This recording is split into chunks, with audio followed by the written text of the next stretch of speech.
ética médica. Requer que os médicos demonstrem consideração, compaixão, benevolência frente aos pacientes, mas, infelizmente, de vez em quando a gente fica numa sensação de saia justa em relação a algum profissional. Mas e como é que a gente lida com tudo isso? Para esclarecer melhor sobre ética que os médicos devem seguir e como é que a gente deve se comportar em relação a tudo isso, eu recebo no programa o Dr. Afonso Renato Meira, que é presidente da Academia de Medicina de São Paulo, professor titular do Departamento de Medicina Legal, Ética Médica, Medicina Social e do Trabalho, da Faculdade de Medicina da USP. Ó, que honra! A gente tem a presença deste doutor maravilhoso. Eu fico muito feliz. Não levanta, deixa eu te dar um beijo. Muito feliz em recebê-lo. Eu tô vendo que o senhor tem aí um bottom da academia. Da academia. E eu queria já então, doutor Meira, que o senhor explicasse o que é a academia. A Academia de Medicina de São Paulo é uma entidade que foi fundada em 1895. Foi fundado como sendo a Sociedade de Medicina e Cirurgia de São Paulo. Nessa época, São Paulo não tinha escola de medicina. A primeira escola de medicina foi de 1912. Então, os médicos se uniam e eram os médicos de maior destaque. E essa sociedade foi evoluindo, chegou até 1954 e se transformou realmente em uma academia nas características das academias francesas, em que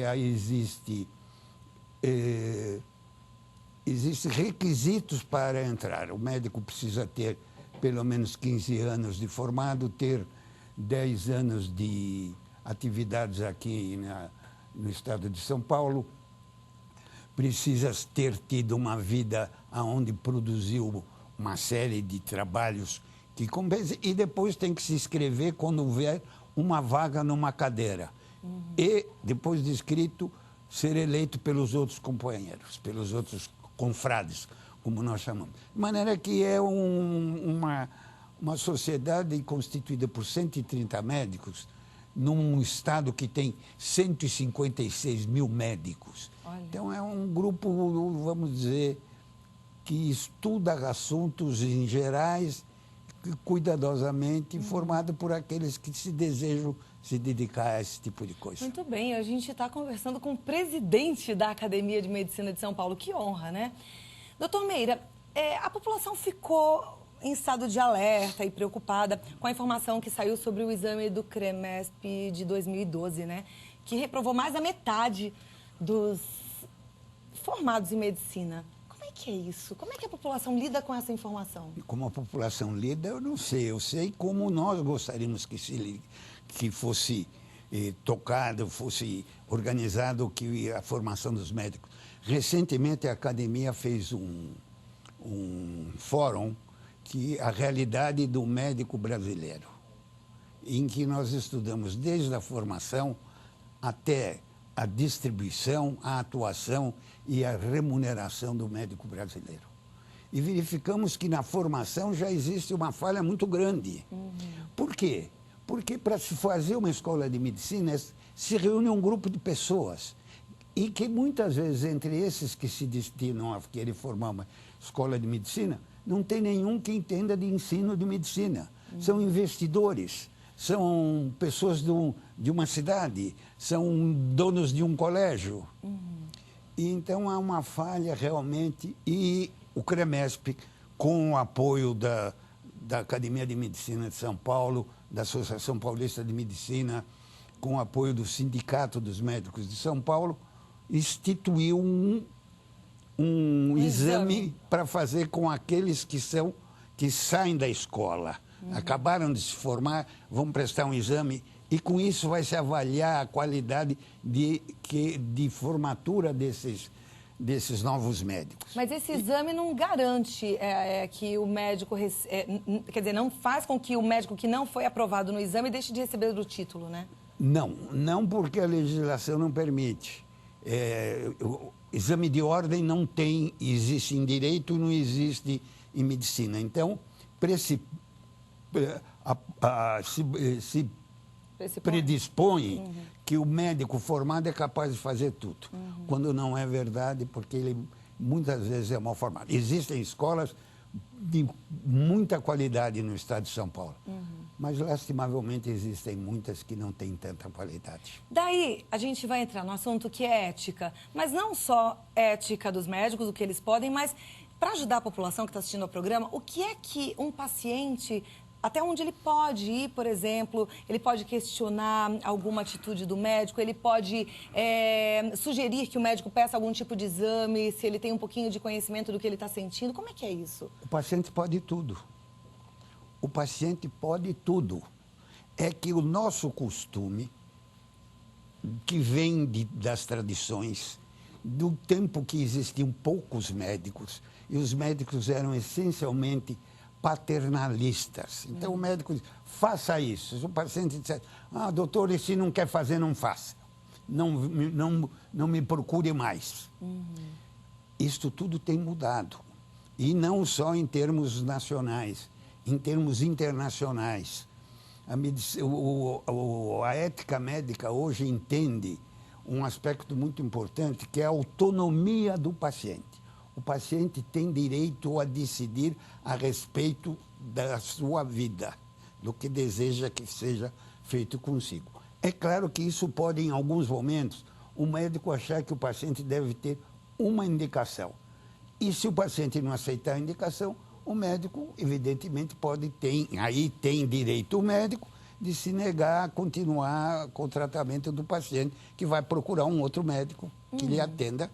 Mas às vezes o médico está ali estudando, sabe o que o paciente tem que fazer, o paciente falar que não quer fazer, é complicado mesmo lidar com essa situação. Então o médico tem o direito ético também de dizer que ele oferece ao paciente que procure outro médico para fazer aquilo que o paciente quer, porque ele, médico, não concorda com aquilo que o paciente quer. Agora, no caso de um paciente, como o senhor falou que o paciente tem direito de fazer escolhas, ele decidir algumas coisas, ele pode pedir para que ninguém da família saiba, por exemplo, do caso dele, do que ele está vivendo? Mas essa é uma obrigação, porque o sigilo médico, ou seja, aquilo que acontece no momento em que o médico está com o paciente, aquilo é o que caracteriza o segredo médico ou o sigilo médico.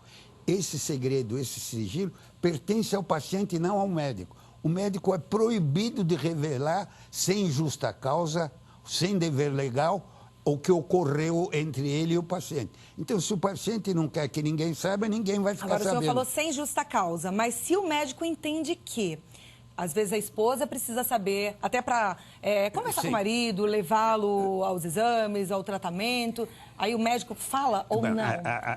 A sua colocação foi muito boa. Essa pergunta é muito interessante, porque pode ocorrer muito... Digamos que exista um problema sexualmente e que o marido é uma fonte de contaminação para a mulher. O médico tem a obrigação de dizer para o marido, para o homem, não pode, não deve... Tome essa série de cuidados. Digamos que muitas vezes existe, não, eu não vou falar. Então, aí ele tem o direito, porque aí é uma justa causa. Porque essa pessoa, esse homem, passa a ser um contaminante de outras pessoas. Então, essas outras pessoas devem estar... E ele, médico, então deve primeiro falar com o paciente ou com a paciente, se for o inverso. E depois com o cônjuge, com o parceiro. O médico tem esse direito. Então, se for um problema que pode colocar em risco a saúde dos outros. Aí sim. Agora, no meio do caminho, a gente comentou que o paciente tem o direito de decidir se vai querer fazer um tratamento ou não. Sim. Mas e se esse tratamento for vital e ele falar assim, não, eu não quero, quero ficar aqui, não quero fazer tratamento, me deixa ir embora, eu quero ir para a eternidade. Eu tenho uma filha que é psicóloga, ela um dia me disse o seguinte, pai, o momento maior em que a gente tem direito à vida é no suicídio. O direito à vida é da pessoa. Se ela não quiser se tratar, o médico pode desejar tratá-la, mas o direito à vida é dela. E por isso que minha filha diz, o momento do suicídio é o momento máximo da vida. Se a pessoa, por exemplo, deixa escrito lá, ela está inconsciente, está no coma, que ela quer que desligue os aparelhos. Mas essa é uma resolução 1995, uma resolução recente do Conselho Federal de Medicina, que declara a antecipação de desejo. Então, a pessoa pode hoje, por essa resolução, o que é aceita eticamente, de informar que ele não deseja ir para terapia intensiva, ele não deseja ser operado, que determina o quê? Aquilo que nós chamamos de a morte assistida. A pessoa deixa de ter aqueles tratamentos que só consistiam em manter a pessoa viva e tem uma morte assistida, é um direito da pessoa. E isso houve uma contestação até jurídica e também da Igreja Católica, mas a própria Igreja Católica entendeu que é para o bem do paciente, para evitar o que é chamado de distanásia, ou seja, a morte sofrida, mas ter uma morte assistida. Bom, como presidente da academia, eu fico imaginando que o senhor também deva ter alguns recados importantes para passar para os médicos que estão assistindo agora o programa. A gente tem muitos médicos que vêm aqui ao programa todos os dias. O que o senhor falaria hoje para um médico? O que é importante, que talvez tenha sido esquecido ou não esteja sendo colocado em prática? Se preocupe em ser íntegro, responsável e ético. Porque capaz se entende que ele é. Conhecedor do que está fazendo, se entende que ele é. Ele precisa ser íntegro, responsável e ético. E cuidar, pensando sempre, porque nós temos médicos de todo. O médico é um ser humano, e o ser humano tem os bons e os ruins. O médico tem aqueles médicos que consideram que o paciente depende dele. Não, nós dependemos dos pacientes. Nós temos que dar atenção. Então, nós temos que ser íntegros, responsáveis, capazes e cumprir eticamente os deveres de estar presente na hora correta, de atender como deve atender com atenção e tudo mais. E para esses médicos recém-formados que não passaram no exame, foram reprovados, o que a gente poderia deixar de recado para eles? Volte a estudar. Volte a ver aquilo no que você ainda não se capacitou, para voltar a ter a capacidade, porque é diferente ter um diploma de ser capaz. Teoricamente, o diploma lhe dá toda a capacidade, mas muitas vezes é uma falha. A Academia de Medicina de São Paulo fez um projeto chamado Projeto Ética. 20% daqueles que me responderam dizendo que não ensinam ética na escola de medicina. Isso é lastimável, da escola, dessas novas escolas que existem aqui no estado de São Paulo. É lastimável mesmo. Agora, e para a população? O que a população tem que prestar atenção? Até como é que ela pode se sentir de alguma forma mais protegida e mais segura? Procurar conhecer conhecer um bom médico, e o bom médico não precisa ser aquele muito capacitado, nem aquele muito conhecido, mas aquele que procure lhe ajudar. E ouvir do bom médico, principalmente, as medidas de prevenção. Porque custa para a sociedade muito menos prevenir do que curar. E o médico deve se voltar a isso, a procurar oferecer medidas de prevenção. E a sociedade entender isso e procurar tomar medidas, tomar vacinação, alimentação correta, praticar os exercícios que devem ser feitos, enfim, ter uma vida saudável, uma vida melhor. Muito bom ouvir tudo isso, né? E logo que eu cumprimentei o Dr. Meira hoje, eu perguntei, mas qual é a sua especialidade? Ele estava me contando um pouquinho da história e, na verdade, ele é um especialista em saúde, é um médico extremamente respeitado e que eu acho fantástico até esse modo com que os médicos mais antigos olhavam o paciente como um todo. Como um todo. Né? E isso é uma das coisas que a academia vai se lançar num tipo de um projeto para levar que as escolas voltem a formar os médicos como um todo. Porque hoje, você colocou bem, eu estou feliz de estar aqui porque as suas perguntas são muito inteligentes, muito bem colocadas. Precisamos ter médicos que conheçam a pessoa inteirinha. Não é possível um médico que conheça um olho, que conheça uma perna. Ah, não, o senhor que machucou a perna, então o senhor tem que ir no médico de perna. Não, mas eu machuquei aqui, aí já não é mais comigo. Ah, o senhor tem isso, isso. Então eu até brincava com meus alunos, agora eu só estou na graduação, sou professor emérito, não ensino mais nada na graduação, mas eu ensinava a eles, eu dizia o seguinte, se você tiver uma dor de cabeça, vai depender aonde você for para te darem um remédio. Porque se você for num psiquiatra, ele vai te ensinar, fazer algumas sessões de psiquiatra, de psicanálise, de terapia psiquiátrica, melhor dizendo. Se você for no neurologista, ele te manda fazer um eletroencefalo. Se você for num gastro, ele muda a sua comida. E assim vai. Se você for num cardiologista, ele trata da tua pressão. Porque cada um só sabe uma coisa. E isso é que é um dos problemas que a academia vai tentar levar, trazer a público para dizer que... E, aliás, é uma palavra de um acadêmico nosso que está falando muito nisso, que é o doutor Adib Jatene. Ele está lançando essa...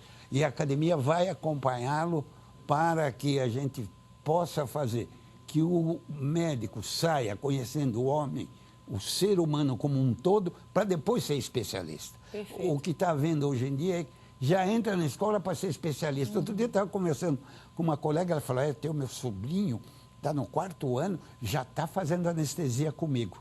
Quer dizer, ele nem se formou, já é anestesista. Então, quando ele se formar, ele não vai ir. Uma vez eu fui num consultório de um ortopedista, pedi para me tirar pressão. Ele falou, olha, aqui no meu consultório eu não tenho aparelho de pressão.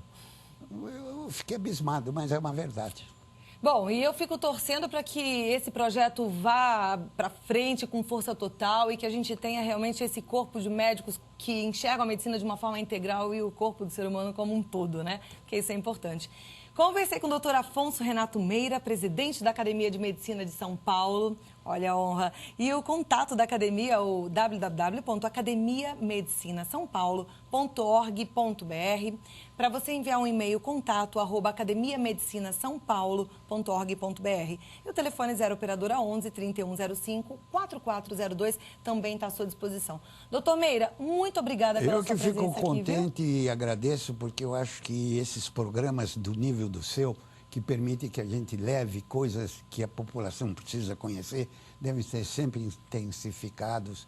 E o seu programa está sempre de parabéns. Muitíssimo obrigada. Uma ótima tarde para o senhor. Muito Até obrigado. a próxima oportunidade. Obrigada. Obrigado a você. Obrigada.